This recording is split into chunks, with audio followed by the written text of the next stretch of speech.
Proverbs 6:11. So your poverty shall come like someone that travels, and your want like an armed man. Poverty comes.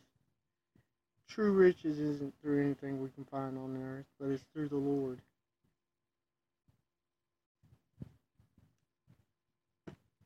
Okay.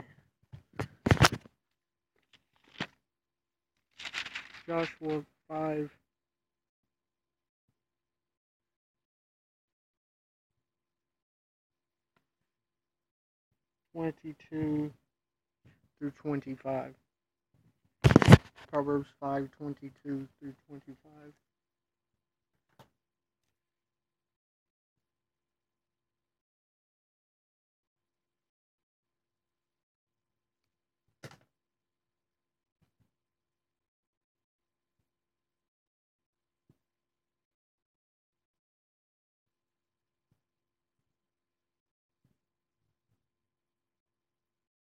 Joshua said unto the two men that had spied out the land, Go into the harlot's house, and bring out thence the woman, and all that she hath, and ye swear unto her. So he's saying, go in there and keep your commitment. Bring her out. She helped you. You said you'd help her. Go do it. Sometimes people have to remind us and encourage us to keep our commitments because we may forget. So it's best to tell other people our commitments for them to help us keep them. And when people tell us their commitments, we should encourage them to keep them. And the young men, the spies, went in and brought out Rahab and her father and her mother and her brethren and all that she had, all her kindred. Also they brought out, and they set them without the camp of Israel.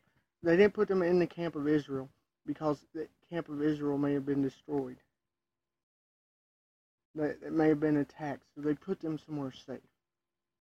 You know, it's important to do things to keep, when we help people, make sure they're safe. And that's what they were doing. And they burnt the city, this is Jericho, with fire, and all that was therein, only the silver and gold and the vessels of brass and iron they put in the treasury of the house of the Lord. So it was put in the temple. So they destroyed the city like God wanted them to. Completely destroyed, didn't take anything for themselves. The things that were taken were given to God.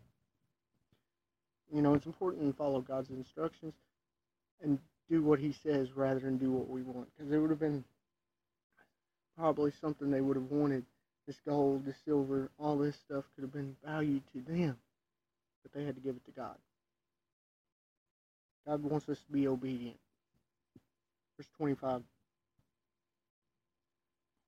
But Rahab the harlot and her father's household and all that she had did Joshua save alive, and she dwelt in the midst of Israel unto this day, because she hid the messengers which Joshua sent to spy out Jericho. So she was saved. We know today that Jesus was descended from her because of this. We know today that the Lord used this and had a plan for this all along. You know, they just knew they had to keep their commitment. We see how elaborate the plan was. It wasn't just to save them so they could enter Canaan, but it was so everyone could be saved through Christ.